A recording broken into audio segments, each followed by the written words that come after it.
네, 꼼찰청장. 이게 내년 3월 대선 이후로 꼼찰청국이 되는 건 아닐까?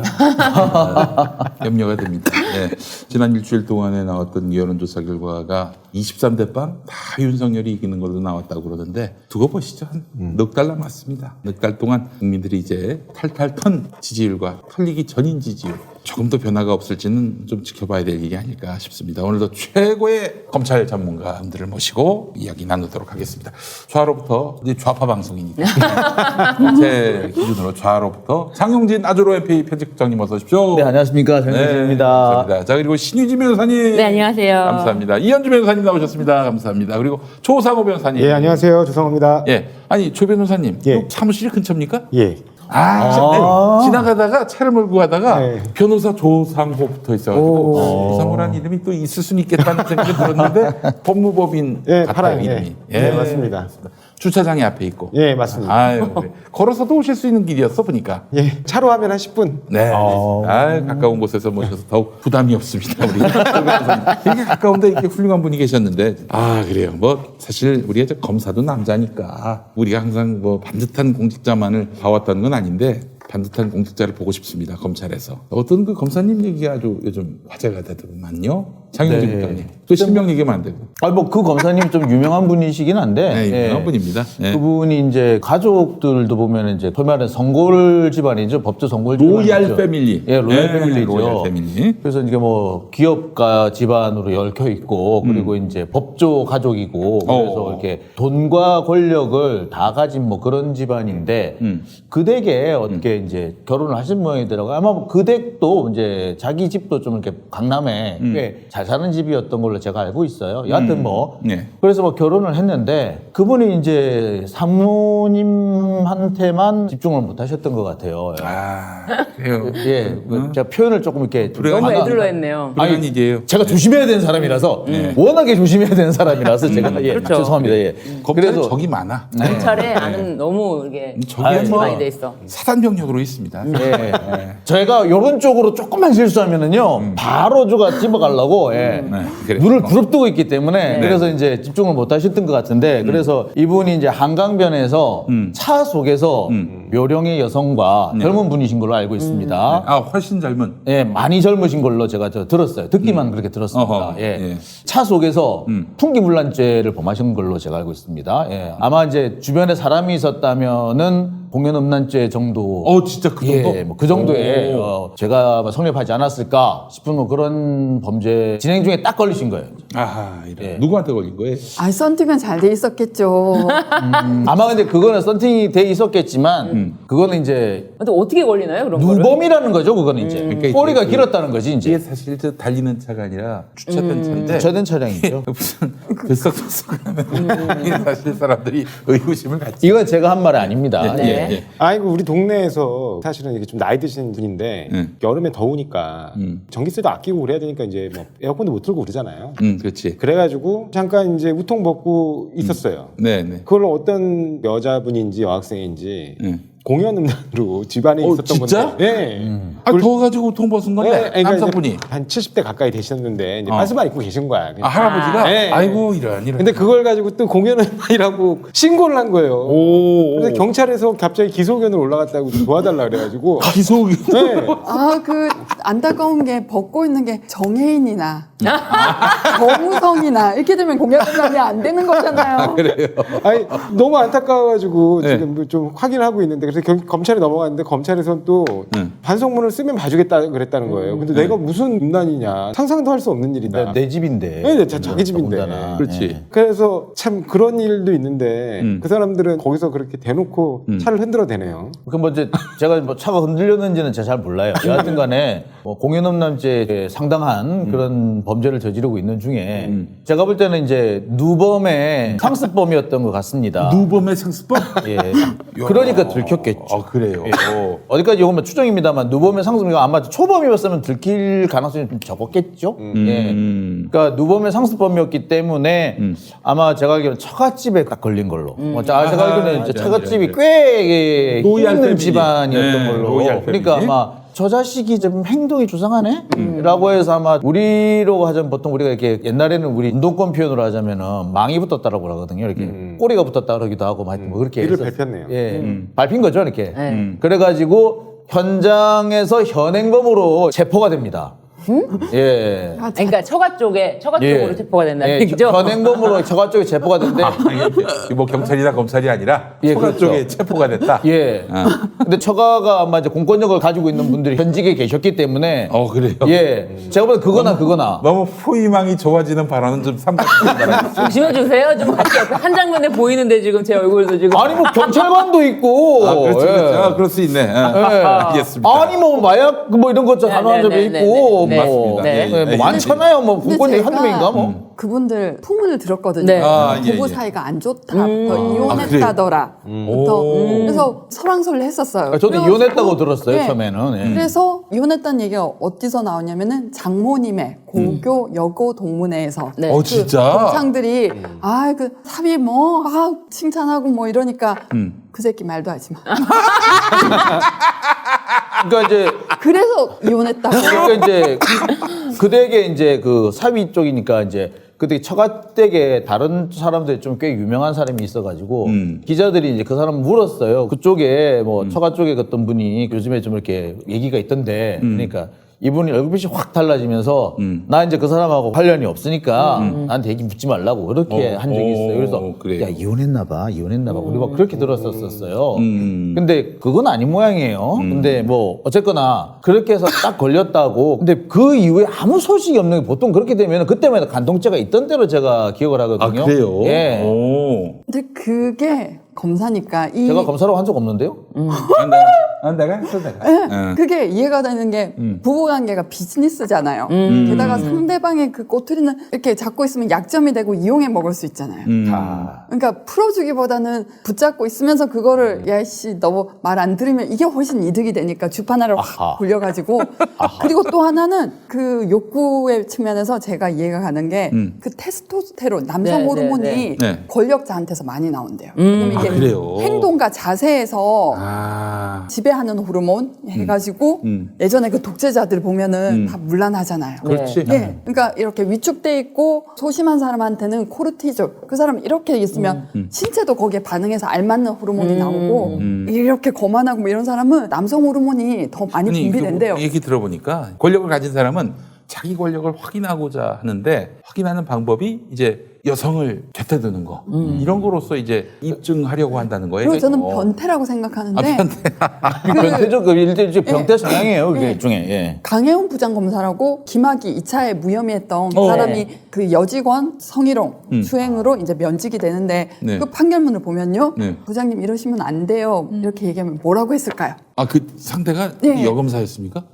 아무튼 어쨌든 예, 부장님이 뭐라고 했을까요? 피해자가 부장님 이러시면 안 돼요 라고 했을 때 네. 보통은 겁이 나서 이렇게 멈출 거잖아요. 근데 멈춰야지, 그 부장검사는 뭐라고 했을까요? 모릅니다. 뭐 성추행이라고 해보든지 어머.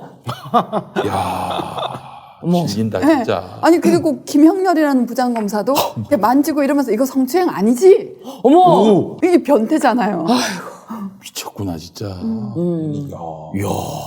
이렇게 뭐 단전 호흡을 하면은 건강에 좋다면서 이렇게 단전 만지면서 이게 밑으로 내려가잖아요. 네. 여기까지는 성추행 아니잖아요. 어머. 이러는 거예요. 처음이가 없네. 지자스다 진짜. 머리가 진짜 아파. 뭐 자기보다 위에 아무도 없는 아주 기고만장의 극치를 보여주는군요. 예. 그러니까 자기들이 기소 안 하면 문제 안 된다고 생각하는 그 오만함이죠. 정말 그 오만함으로 지도 진짜. 못대로네 진짜. 그러니까 지들이 왕이야. 그러니까. 법조 기자를 했으면서 그것도 몰랐습니까? 근데 아니 그러니까 내가 모르는 건 이해가 되는데 우리 저 그 김영렬 부장검사는 여러 가지 일들이 되게 많지만 회식 자리에서 여직원들이 더우니까 우리 아이스크림 사 먹어요. 그래서 아이스크림을 사갖고 와요. 그래갖고 사갖고 오니까 야 맛있겠다 하니까 그 부장검사가 맛있겠다라고 말한 여직원한테 나는 네가 더 맛있을 것 같아. 에이. 아유. 정말? 그런 놈들. 아이고. 나 진짜 웃기네 진짜. 아니 좋습니다. 그러면 이제 그 검사로 이야기가 돌아가서 네. 어떻게 됐어요? 처갓집에 이제 말하자면은 체포가 됐잖아요. 네. 근데 불기소 처분됐나 봐요. 처갓집에서. 예, 처갓집 수준에서 불기소 처분이 됐나 봐요. 예. 아, 거기가 혹시 처갓집 이름이 공수 처갓집 아닙니까? 예. 고위공직자 예, 그래서 이제 수사처가. 예, 그래서 아마 지금 보통 그렇게 되는 경우에 봐줄 테니까 이혼이다 이럴 줄 알았는데 그게 아니에요. 그때만 해도 제가 간통죄가 있을 때라 보통 그런 경우에는 간통죄로 고발이 되든지 뭐 이런 식으로 고소가 되든지 하면은 자연적으로 이렇게 이혼이 되는 건 자동 이혼으로 알고 있었는데 그게 형사 범죄가 되니까. 예, 근데 이혼 소송을 제기하거나 이혼해야 고소를 보통 고소를 간통 할 수 고소가 있어요. 가능해요. 아, 또 당신 예전에. 계시군요. 네. 네, 자동 이혼이 아니라 이혼 소송을 제기하거나 이혼이 그러니까 이혼 완료돼야 소송이 중간에 또 취하를 하면 간통도 고소한 부분이 효력이 없어집니다. 하여튼 뭐 현재도 뭐 현직을 잘 유지하고 있으면서 뭐 잠시 좀 어려움을 겪고 있지만 본인은 스스로는 언제든지 자기가 제기할 수 있다라고 그만두고 생각하면서 싶어도 처가 때문에 못 그만두. 네가 우리 가문에 끼친 이 오명을 싣고 우리의 은혜를 갚아라. 우리가 불기소 처분해줬으니 은혜를 갚아라 이런 거 아니에요? 알겠습니다. 아유, 참 그분도 피곤한 인생을 살고 계시네요. 예. 근데 정말 우리가 상상 못하게 수준이 낮고 졸렬한데 어떤 일이 있었냐면 한상대 검찰총장이 왜 물러나죠? 그때 이제 중수부업 산다고 해서 예, 갈등이 그러니까 빚은 거 그게 아닙니까? 진짜로 검찰을 개혁하려고 했던 게 아니라 동부지검 전모 뭐 검사, 전 우리는 좀 그 보통 이제 스캔들, 문검사라고 얘기하죠. 예, 섹스 스캔들하고 김강준 검사가 예. 문제되니까 이거 뭔가 검찰 개혁안을 네. 발표를 해서 국민적 지지를 얻어가지고 리더십 위기를 돌파해야겠다라는 네. 생각에서 검찰 내 감찰의 실질화 그리고 중수부 폐지한다. 뭐 정치검찰 1번지로 불렸으니까요. 했더니 최재경 그리고 윤석열 윤석열도 네, 들고 나섰었어요. 일어난 거잖아요. 네. 근데 여기서 우리 검찰의 행태를 집약적으로 볼 수 있는 게 그때 최재경에 대한 보복 감찰을 지시해요. 한상대가. 네. 네. 김강준한테 언론 대응법. 그러니까 네. 그거 뭐 크게 문제되는 건 아닌데 아유 언론 기자들이 계속 접촉해 오는데 어떻게 할까요? 그랬더니 뭐 최재경이 이렇게 하세요. 뭐 그렇게 문제되는 게 아닌데 항상 해오던 대로 이제 보복 감찰. 그때가 이준호 감찰부장이었는데 최재경 괘씸하잖아요. 감히 네. 하고 제 감찰에 이렇게 된 거예요. 그래서 이준호 감찰부장이 언론 브리핑을 한다고 기자들을 모아놓고 네. 이제 뭐 최재경은 감찰하겠다라는 발표를 하려고 하는데 기자들이 모였는데 20분? 30분이 지났는데 안 이준호가 나타났어요. 안 나타나요. 그때 제가 알고 있었어요. 제가 그때 있었거든요. 분명히 온다 그랬던 사람이 안 오는 거예요. 오. 그때 대검 대변인이 박계현 대변인이었는데 네, 이분은 맞습니다. 얼굴빛이 사색이 되는 거예요. 온다고 한 사람이 안 오니까 본인이 안절부절 못하고 있다가 대변인이 사라져서 대변인도 안 나타나는 거예요, 이제.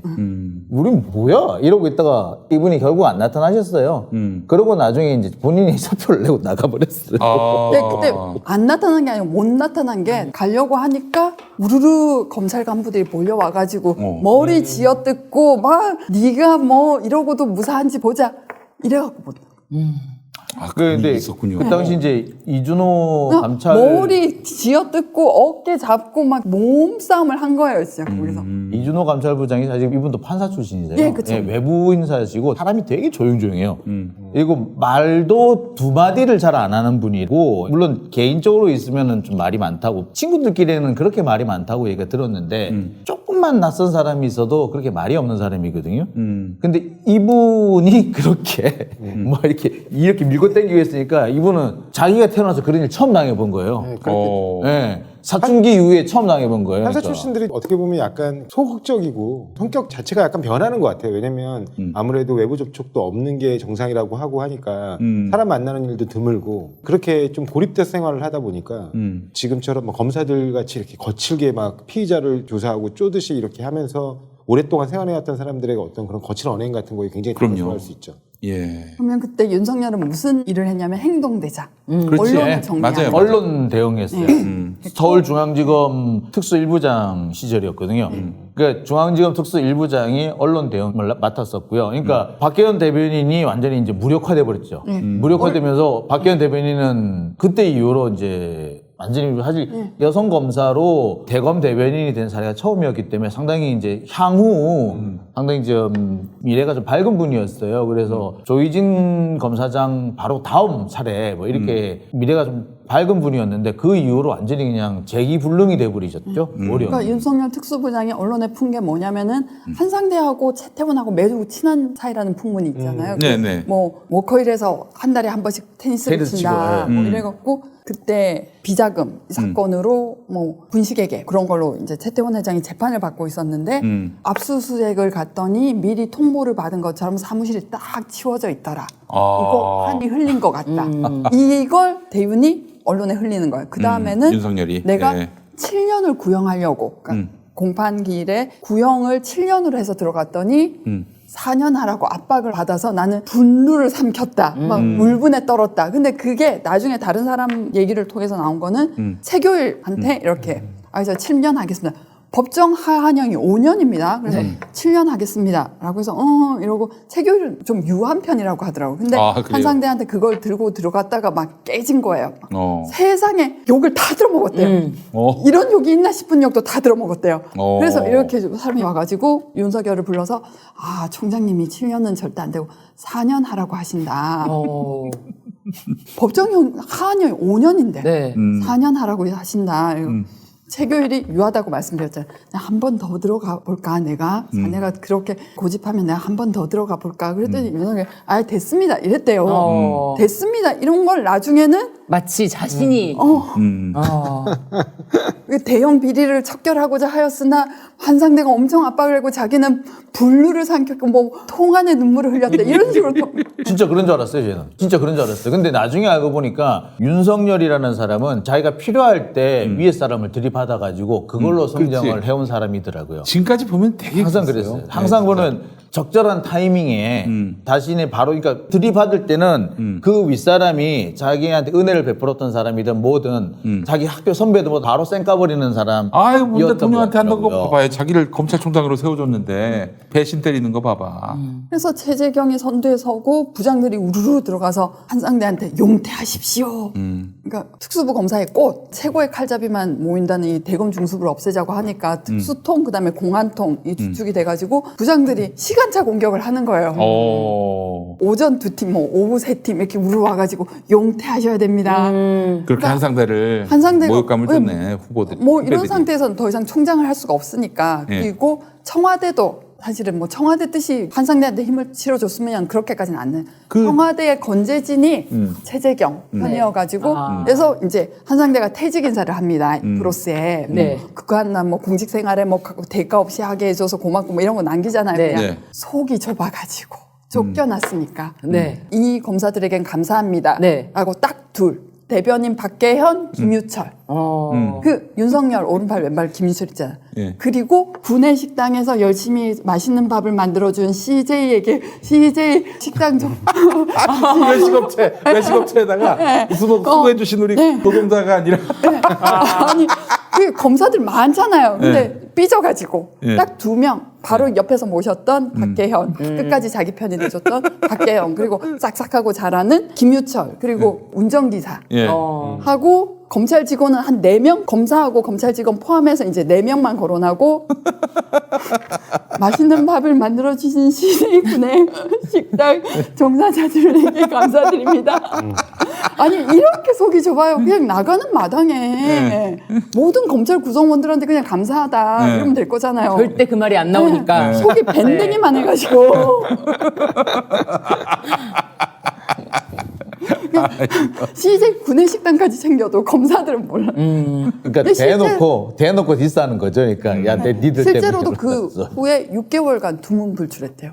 와, 상처를 받- 충격받. 분류를 삼키지 못해서 또 쪽팔리고 그래서 그냥 그러니까 우리 검사들의 상명하복이라는 게 지한테 좋을 때만 이익 안 될 때는 뭐 용디의 새로운 도전 썬데이 용인 8090 세대를 위한 라떼 월드를 열다 썬데이 용인 사건과 실화 화제의 인물 음악과 영화 모든 장르를 총망라한 썬데이 용인 9월 5일 팟빵에서 공개됩니다. 썬데이 용민. 아이고 이거 구독해달라는 말을 깜빡했네. 썬데이 영민 구독 썬데이 구독 부탁드립니다. 우리 성렬이 형 지금 대선 후보가 돼서 승승장구를 하고 있는 마당인데 좀 지지율 떨어질 때나 그럴 때는 이 프로스가 조용했다면서요. 검찰총장으로 있을 때 막 정권과 맞설 때는 막 그냥 그때는요 갑자기 수사 속도가 빨라졌어요. 줄리라든지 장모에 대한 수사 속도가 확 빨라지고 갑자기 수사가 급브레이크 잡히고 막 보면은 검찰의 수사 속도가 지지율에 따라서 출렁이고 있는데 보면서 거처구니가 없다라는 생각이 들고요. 심지어는 거기에 기자들도 보완해동하고 있는 것 같습니다. 이제 보니까 기자들도 아니 어떻게 기자들이 검찰총장 집무실을 쳐들어가가지고 검찰총장을 1시간 가까이 붙잡아두는 그 그런 얘기 일이 좀 해주세요. 어떻게 어떻게 된 있습니까? 아니 OECD 국가 중에 그런 나라가 어디 있어요? 어떻게 된 얘기예요? 그게? 어떻게 된 일이긴요. 그러니까 한마디로 어거지를 쓴 거예요. 왜 권순정 전 대변인 핸드폰을 포렌식을 했냐? 아니 권순정 대변인 1년 전에 나간 사람이에요. 1년 전에 나간 사람 핸드폰 이미 창고에 처박혀 있는 건데 창고에 처박혀 있는 핸드폰 꺼내가지고 뭐가 들었나? 근데 그거는 국가 거예요. 사용자도 없어요 지금. 공용폰이잖아요. 네, 공용폰이고 지금 사용자가 현재 없어요. 보관자? 창고예요, 창고. 창고가 보관자야. 그리고 사용자가 어디 있어 지금 그게? 진짜 창고가 캐비넷이 사용자인가? 그러니까 지금 기자들은 뭐 때문에 반발하는 거예요? 그러니까 이유가 뭐냐면은 반발하는 건 좀 이해가 돼. 그러니까 그 안에 뭐가 들었는지 그게 걱정이 되는 거예요 지금. 그러니까 언론 탄압이다, 기자 사찰이다 이게 지금 명분이거든요. 기자 사찰 결국 이게 뭐냐면은 그 안에 들어있는 내용 있을 수도 모르는 내용 때문에 우리가 불안하다 이 얘기거든요. 뭐가 들었을까?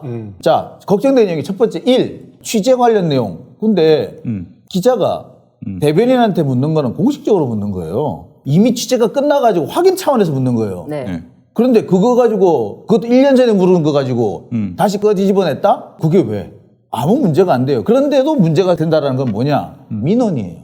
민원. 그러니까 이제 그 언론사, 소속 언론사 네. 뭐 사주나 회사마다 다 마찬가지인데 소소한 것부터 커다란 것까지 몇십 건이 걸려있는 데도 많습니다. 제가 불교 방송에 있을 때 그 기술팀 엔지니어 선배부터 해가지고 저 위에 이사장 그 영담 스님 것까지 해가지고 한 10몇 건씩 있어 다랑도 줄렁줄렁 달고 다녔어요.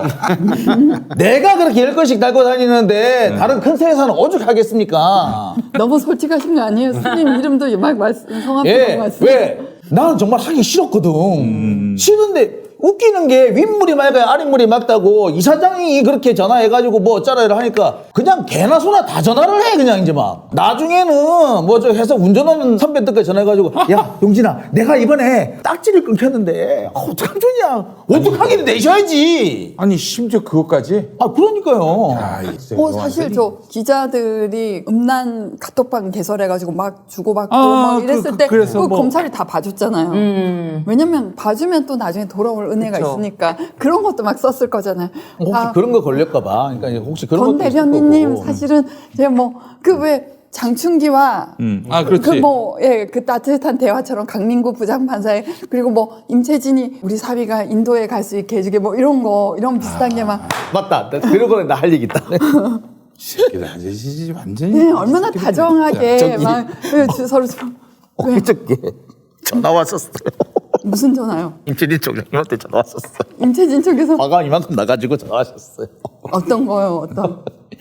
내가 술에 취해서 내가 이명박한테 내가 뭐 충성한 그런 말 한 적 없대요. 어느 부장검사가 그러든지 그 새끼 불러와. 근데 말은 제가 했는데 왜 항의 전화는 그쪽에? 그러니까 제가 이제 조금 만만한 거죠.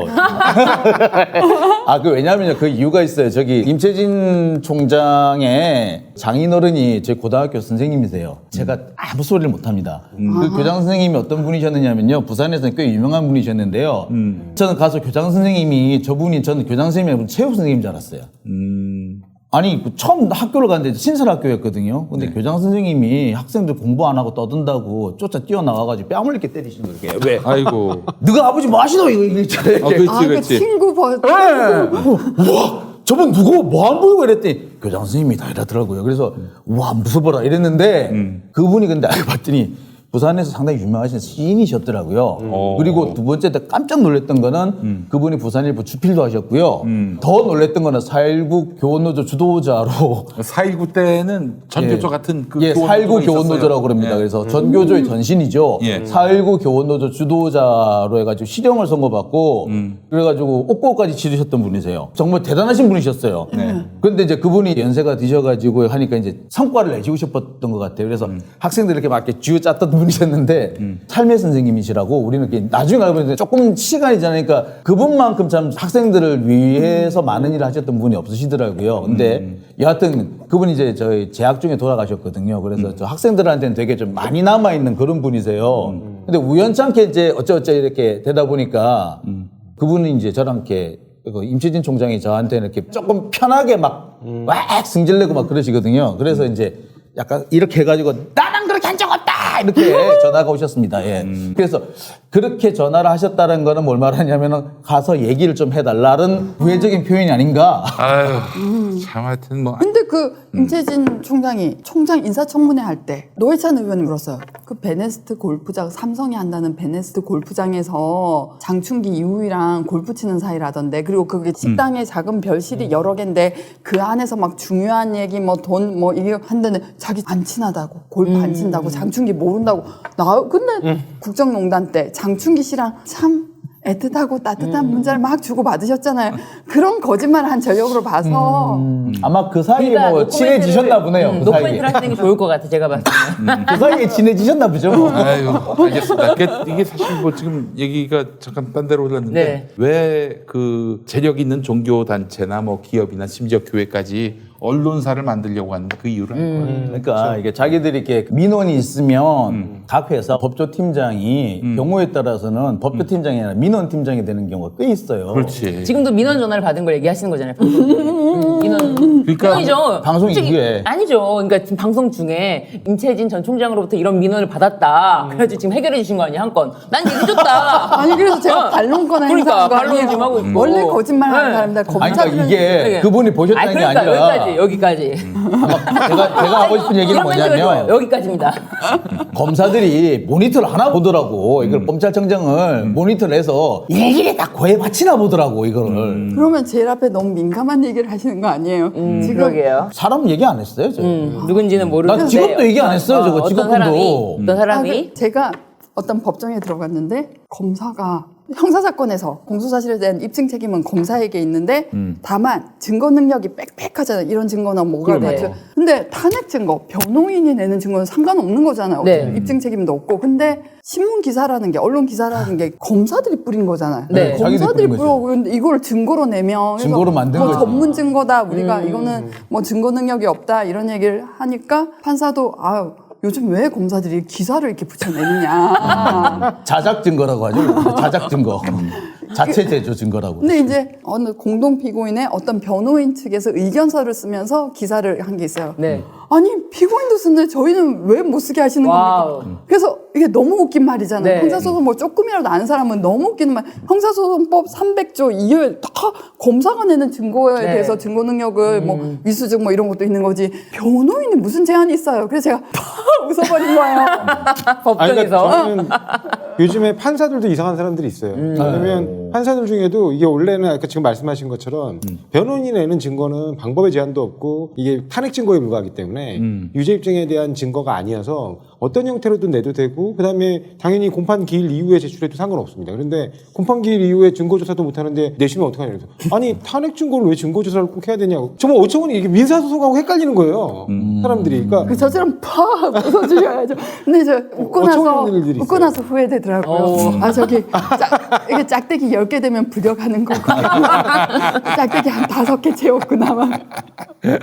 예, 알겠습니다. 아니 왜 짝대기 5개 채웠는데 임채진 짝대기 6개? 아 자. 윤석열 대통령 되면 쭉 그냥 그냥 갑니다. 그러면 가요 완전히. 잠시 광고하고 네. 그리고 지금 현안들 한번 좀 얘기해 보도록 하겠습니다. 우선 저 빵준서 찹쌀떡 와우. 아이, 맛있어요. 무려 46% 할인 이벤트 진행 중입니다. 드셔보세요. 네. 한번. 자, 요즘 온라인에서 아주 난리가 난 제품입니다. 대한민국 제11대 제과 명장인 박준서 명장이 직접 만든 견과류 듬뿍 달지 않은 찹쌀떡입니다. 사고 싶어도 물건이 없어서 아주 난리가 났던 제품인데요. 하지만 김용민닷컴에서는 가장 저렴한 가격에 바로 구매가 가능합니다. 이제 수능이 일주일 남았어요. 네. 그동안 고생한 수험생들에게 맛 좋고 몸에 좋은 대한민국 제과 명장의 찹쌀떡으로 응원해 주시면 어떨까 싶습니다. 자, 빵준서 찹쌀떡 한 박스 6개 들어있는데 12,900원. 빵준서 찹쌀떡 3박스 6개 들어가 있는 한 박스가 곱하기 3개 28,400원. 아, 3박스 구매가 가장 할인율이 높네요. 게다가 맛을 보시면은 3박스 구매가 필수임을 아마 아시게 되실 겁니다. 자, 김용민닷컴에서 놀라운 맛의 빵준서 찹쌀떡을 46% 할인된 놀라운 가격에 만나보시기 바랍니다. 11월도 김용민닷컴 전 제품은 배송비 빵원입니다. 와. 네, 드셔보시죠. 너무 맛있어요. 이게 견과류도 있지만 안에 밤도 있어가지고 이 밤이 정말 이렇게 크게 들어있어요. 크게 밤이. 이게 공주밤이야, 공주밤. 공주밤 맞나? 정말 안에 속이 꽉 찼네요. 이게 제가 이제 보통 이게 밤에 뭘 먹으면은 살찐다 뭐 이런 얘기 하잖아요. 근데 요거는 밤 조금 늦게 먹어도 괜찮아요. 찹쌀이라서 괜찮아요. 이거 안에 요 팥 앙금을 일본어로도 앙이라고 그러잖아요. 앙꼬의 그 앙. 네. 그게 어떤 건 되게 달고 질척이고 이런데 이거는 딱 좋아요. 아, 이게 질척질척하지가 않아서 정말 좋아요. 이렇게 질어서 약간 기분 나쁠 때가 있거든요. 이거는 그런 게 없어요. 이렇게 딱 기분 좋은 촉감이 난다 그래야 되나? 그런데 거기다가 밤이라든지 보면 이렇게 호두인가요? 이게 견과류. 아삭아삭 씹히는 게 있어가지고 딱 적당한 정도로 달아요. 너무 달면 저도 맞아요. 단 거 별로 안 그리고 좋아해서. 근데 단 거 안 좋아하시는 분들도 딱 입맛에 맞을 정도의 단맛인 것 같아요. 찹쌀떡이 이렇게 고급진 건가? 하는 느낌이 들 정도로 찹쌀떡 그냥 팥 들고 그냥 찹쌀을 감싼 거 아닌가라고 하는데 이건 되게 영양이 꽉 차 있어요. 이건 냉장고에 냉동실에 오래 보관해도 되잖아요. 맞아요, 네, 맞아요. 한 1시간 전에 꺼냈다가 맞습니다, 맞습니다. 이게 개별 포장이 돼 있어가지고 보통 이런 거 이제 얼렸다가 녹여서 먹으면 뭉치잖아요. 이건 안 뭉쳐요. 개별 포장. 네, 개별 포장이 돼 있어가지고 하여간 기분 좋게 단 거. 여러분, 기분 나쁘게 단 거 있잖아요. 터무니없이 달아가지고 기분도 불쾌하고 배도 더부룩하고 네, 이렇지 않습니다. 여러분, 바로 빵준서 찹쌀떡입니다. 여러분 많이 사랑해 주시고 이미 뭐 드셔보신 분들이 막 달고 계시네. 아주 기분 좋게 달다고. 맞아요. 네.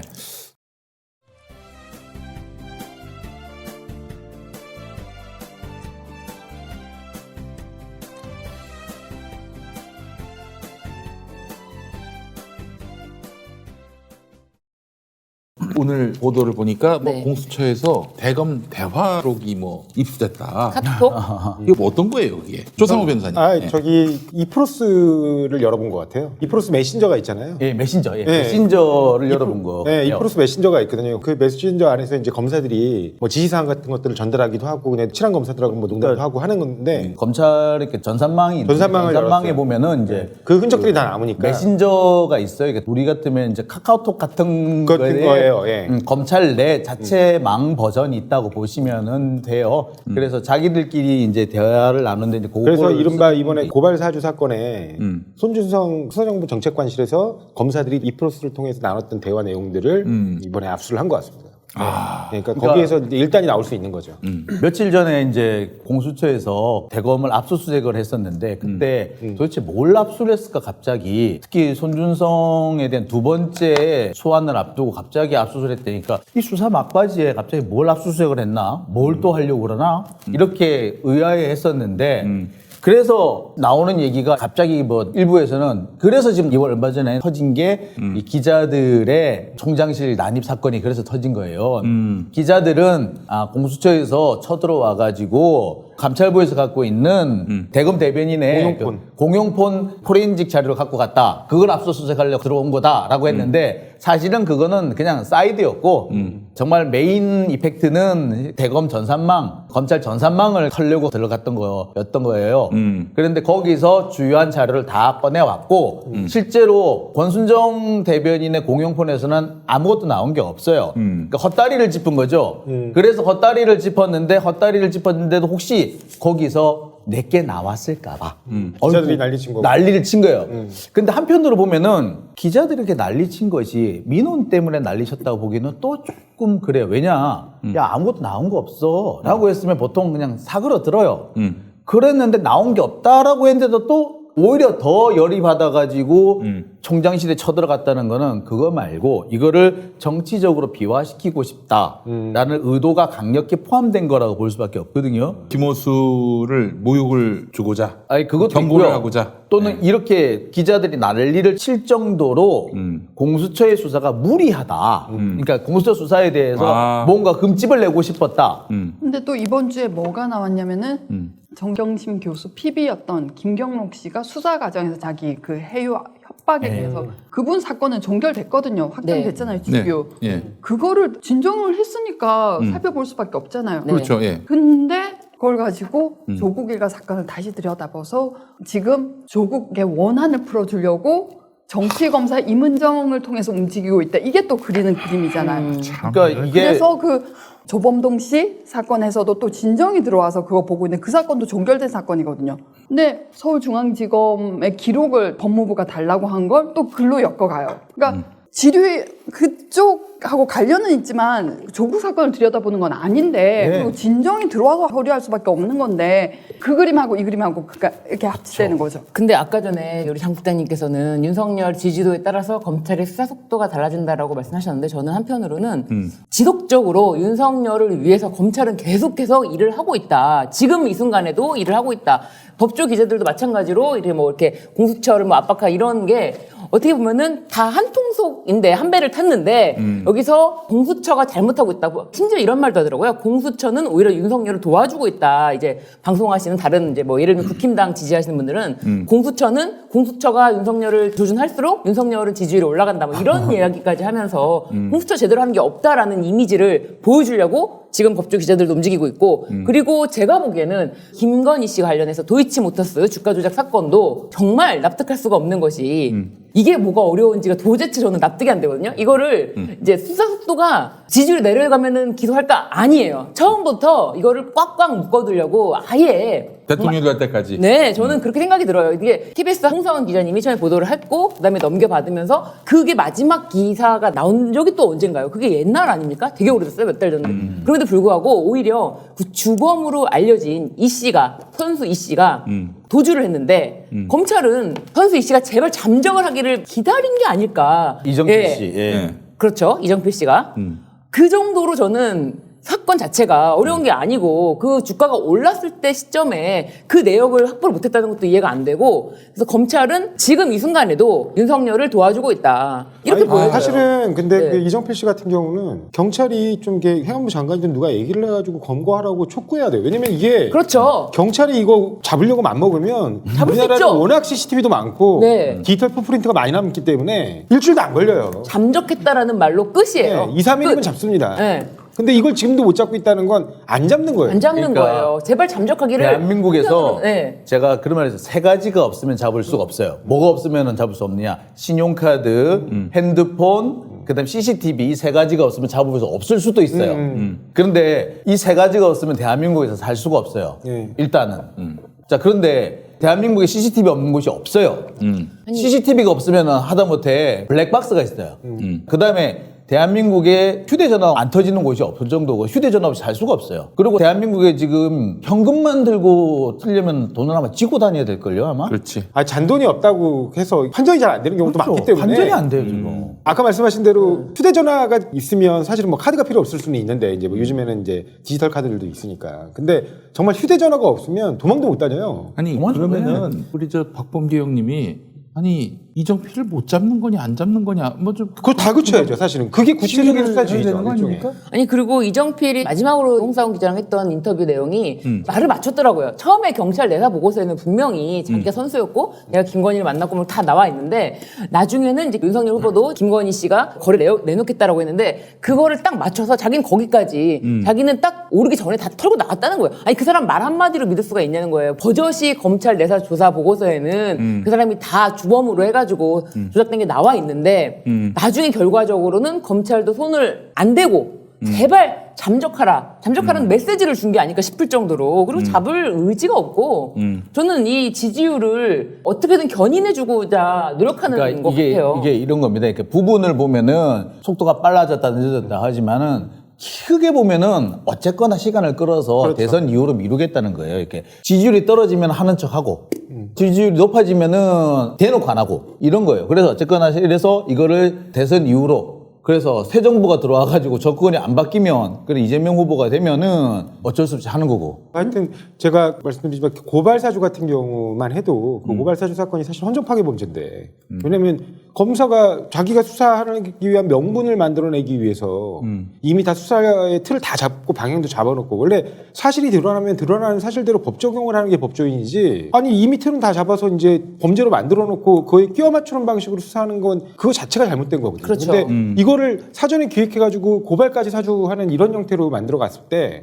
이 고발 사주의 전체적인 큰 그림은 언론이 없으면 그림이 안 나와요. 맞습니다. 요새는 왜냐면 기사도 이상하게 그렇죠. 그렇게 고발이 쓰더라고요. 되고 그게 바로 기사에서 터지면서 언론에 의해서 기사가 터지면 여론의 압박이 생긴다고 하는 걸 명분 삼아 가지고 검찰이 엄청나게 속도감 있게 치고 들어가는 거고. 그러니까 요새도 보면 기사도 딱 그렇게 쓰는 것이 네. 사실을 발견하고 그 사실대로 기사를 써야 되는데 먼저 방향을 잡고 프레임을 잡아놓고 그 프레임에 끼워 맞춰가지고 기사를 써요. 그러니까 고발 사주는 그 정도 수준이 아니라 굉장히 심각한 네, 거죠. 그렇죠. 근데 이제 네. 제가 말씀드리신 게 뭐냐면 그렇기 때문에 이 고발사주 사건 자체에 대해서도 기자들이 굉장히 이 사건 자체를 축소시키거나 사건의 본질을 왜곡하거나 맞아요. 오히려 하고 있죠. 예, 아니면 오히려 이걸 마치 검찰 탄압 프레임으로 만들어내려고 하는 거죠. 그러니까 기자들이 기본적으로 여기에 다 엮여 있는 거예요. 그러니까 아까 그 권수정 대검 대변인의 공용폰을 압수수색한 문제에 대해서는 왜 민감하게 작용하냐면 거기 안에서 이른바 검언유착의 프레임들이 다 나올 수도 있다라고 바로 생각하는 그겁니다. 거예요. 예. 민원이 문제가 아니고 네. 그게 나와서 문제인 거예요. 이제. 네. 그러니까 그런 게 혹시라도 나올까봐 이제 겁이 났던 거죠. 그래가지고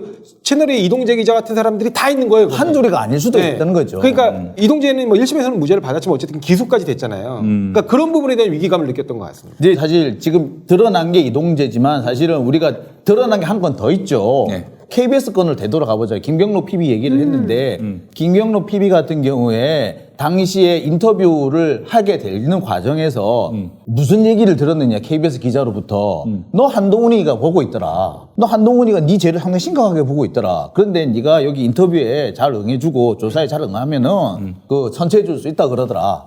응해라. 이런 얘기를 듣고 이 사람이 겁을 잔뜩 먹었다.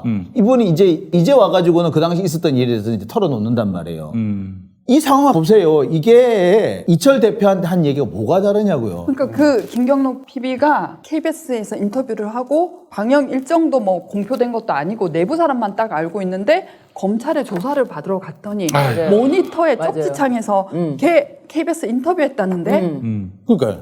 그리고 그거 어떻게 알아? 그거? 조국이 채성의 집에 쫓아갔대. 근데 그건 완전히 왜곡된 말. 그러니까 서로 듣고 싶은 대로 들었던 거예요. 무슨 맞아요. 말이냐면은 채성애가 이제 조국 뇌물 주려고, 그러니까 한심 살라고, 네. 양복을 해주겠다고 조국 교수 집에 쫓아온 거예요. 네. 근데 기자도 검찰 편이고 완전히 통속이죠? 곡해를 한 거예요. 이제 이 건이 터지고 나니까 조바심 나서 조국이 채성애 집에 쫓아갔다. 이렇게. 오히려. 네, 그러니까 그 완전히 반대로. 틀린 말인데 네. 검사하고 기자하고 한 통속이잖아요. 그러니까 그 김경록 당시- PB가 맞아요. 약 한 시간 반인가 2시간 정도인가 이렇게 인터뷰를 했는데 그 중에서 딱 자기들이 원하는 몇 문장만 쏙 뽑아내가지고 끼워 맞췄는데 전체의 취지하고 정반대에 된 부분만 끼워 맞춘 거예요. 그 당시 KBS는 철저하게 검찰 시각에서 계속해서 방송을 내보내고 기사를 내보내고 심지어 유튜브 방송을 별도로 운영하면서도 거의 검찰의 시각의 입장에서 검찰의 입장을 대변하는 역할을 했거든요. 저는 지금도 반성문도 안 해요. 도이치모터스 수사하는 검사들 마음이 정말 100%, 200% 이해되는 게 지금 윤 총장은 대선 레이스, 자기는 공신전에 오를까 말까 레이스잖아요. 네. 산업공상에. 네. 저기 대장동에서 이재명 엮어놓으면 뭐 지지율 떨어뜨리면 걔는 이제 앞길이 열리는데 자기는 재수 오지게 없는 거예요. 그렇죠. 제일 하기 싫겠죠. 나는 왜 이런 사건을 하고 있어야 네. 돼? 지금 온갖 피감이 밀려오는데 그 수사 속도가 날 수가 있겠어요. 날 수가 그리고 두 번째는 공수처는 어쨌든 지금 이렇게 꼬마 조직이지만 짝을 밟아야죠. 네. 그러니까 그렇게 공수처를- 공수처가 윤석열 검사를 도와주는 것 같으면 나 같으면 저런다 그러니까 저런다 이러겠다. 일반인도 철저히 의자에 앉아서 조사받고 있으면 비감하잖아요. 비참하고. 근데 검사들은 어떻겠어요? 맞아요. 자기는 항상 질문하고 저 건너편에 있었는데 진짜 검사들이 그러더라고요. 피고인이 된 검사가 자기는 법정에 이쪽에 앉는 사람인데 어느 날 이쪽에 있고 이게 적응이 안 됐네. 그래서 손준성이 공수처 한번 갔다 오고서 국가인권위원회에 진정 넣었잖아요. 그러니까 눈 동그랗게 뜨고 대든다고 큰 소리 쳤다고 자기는 안 그랬나고.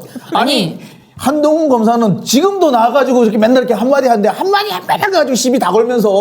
그러니까 이 장 국장님이 말씀하셨듯이 뭐 자유롭게 살고 싶은데 뭐 한강변에 가서 자유롭게 이렇게 살고 싶은데 누가 그런 공수처가 얘기했어요? 있다는 것만으로 이게 성가시고 그냥 편하게 나쁜 짓을 하고 싶은데 그렇죠. 얘들이 있다는 걸 의식해야 되는 상황이 싫은 거예요. 그래서 그 검사들이 자기는 법을 집행하는 사람이지 적용받는 사람이 아니고 조사를 하는 사람이지 조사를 받는 사람이 아니니까 그게 딱 세팅이 돼 있으면 어떤 상황이 생기냐면 이문정 검사가 네. 자기가 징계를 받을 때 네. 감찰 조사를 받고 거기에 서명을 하잖아요. 자기 피조사자잖아요. 네. 근데 검사란에 서명을 하는 거예요. 아. 왜냐면 항상 검사니까. 그리고 안태근 사건. 네. 그때 왜 서지영 검사 인사불이익 줬다라고 해서 조희진 검사장이 단장으로 한 거기 가서 참고인 조사를 받았는데 네. 역시 검사란에 서명을 하는 거예요. 그래서 이렇게 살던 검사들이 공수처에 철저히 이제 앉아갖고 피의자가 정신은 그래서 이제 말도 안 되는 국가인권위원회 진정을 하는 거예요. 기